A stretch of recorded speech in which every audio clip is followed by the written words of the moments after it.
Back to the Girly Girl Bookworm. So this is kind of a later video for me. It is Sunday night. I wasn't originally going to film. I have been in this weird funk all day and I really wasn't in the mood to film. Then I decided that I couldn't just forget you guys this week, so I decided to finally film. And so this is going to be a little bit of a weekly wrap-up slash mini haul. This is the haul that I was going to give you last week, but I didn't get a chance to. And yeah, let's get started. So the first book that I read last weekend, which I told you guys in my weekly wrap-up that it would probably be the next book I'd pick up, and that was The Great Gatsby by F. Scott Fitzgerald. I wasn't that crazy about this book. I think I gave it 2 stars. I'm really not going to go into what it's about because it's classic and I feel like everybody knows what it's about. And I was really upset that I got so let down by this. Maybe I gave it a 3. But I was really excited to read this. I love this time period. But I think what really bothered me is the fact that there was so much mystery in his writing. Like, he'll give you half a conversation, he won't give you the whole thing. So that was kind of the one thing that irked me. The ending kind of bothered me. Like, I had to go back and reread it to make sure that I read it right. Which I didn't read it right the first time. So, I don't know. I wasn't as thrilled with this as everybody else is, which was kind of a bummer.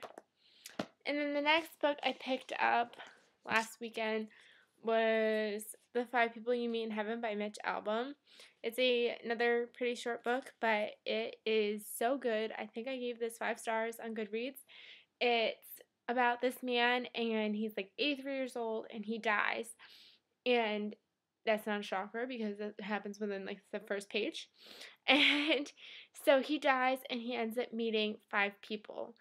People that he might have known in his past, or people that were kind of like an acquaintance, or some person that had an effect on his life. And it kind of is just it really makes you rethink life.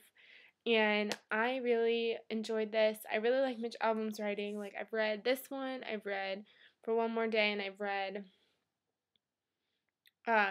Tuesdays with Morrie, and I think this one's one of his more famous ones. But seriously, you need to read this. It's such a good book.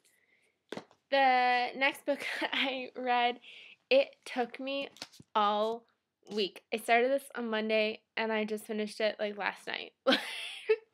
It was so awful. And that is Eragon by Christopher Paolini. Monster of a book.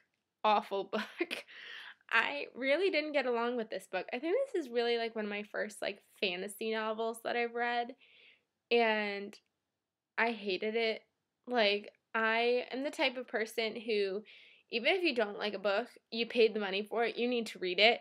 So, I forced myself to finish this. It's bad when the first day you read it, and you read the prologue, which is only 6 pages, and you have to put the book down because you can't read it. That's what I did the first day. I read 6 pages, was not feeling you, put you down. But I ended up picking it up. I just felt like this story was just so dragged out. It did not have to be as long as it was. And I don't know, I just didn't like this world. Eragon is just a nincompoop because he never does anything for himself. I don't think he's I feel like he doesn't do anything in this book except let other people save him. And I don't know, Seraphina, not Seraphina, what's her name? Is that her name? Saphira?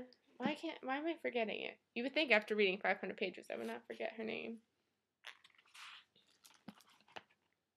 Saphira. Why the heck was I calling her Seraphina? But Saphira, she was just this new dragon egg, and all of a sudden she's this philosopher, and she's 1 minute she's acting like she's almost Eragon's lover, and the next minute she's Eragon's mom, and it's just, I don't know. It was just weird. I will probably not continue this series unless I could find it really cheap. I went to a used bookstore for the first time, this new bookstore that I've never seen before, for the first time this weekend, and they had Brazinger, which is book 3 in the series. I was oh, if I can get it cheap, I'll buy it. It was $5, and it was falling apart. I was no. So, as of right now, I'm just going to stick with this one. If I find Eldest or the other ones for cheap, maybe. As of right now, not a fan. And the last book that I read this week, which was literally, I picked it up this morning, and I finished it at like 4. It's now 7:13, if you care. But, and that is City of Ashes by Cassandra Clare. This is book 2 in the Mortal Instruments series.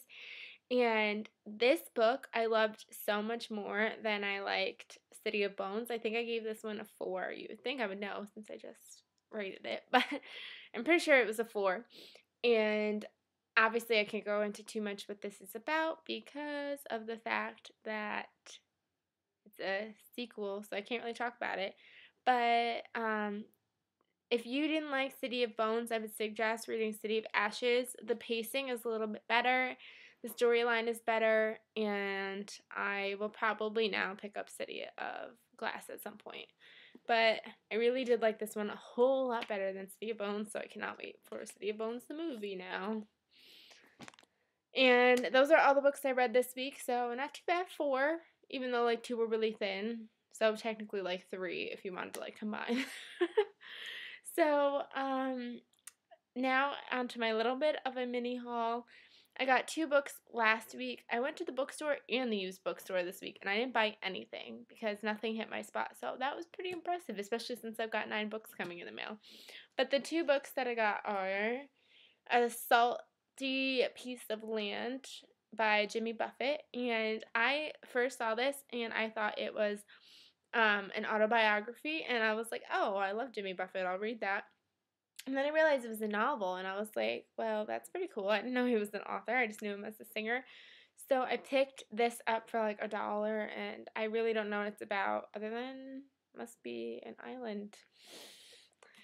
And the second book and last book that I bought was Confessions of an Ugly Stepsister by Gregory Maguire, and this is a like fairy tale retelling from the ugly stepsister's point of view from Cinderella. And I read Wicked, so I figured this one is less intimidating, like the font looks bigger. So I'm a little excited to read this. And that's all I have for you today. I hope you guys are having a great week. Let me know what you're reading down below, and I will see you guys in my next video. Bye, everyone.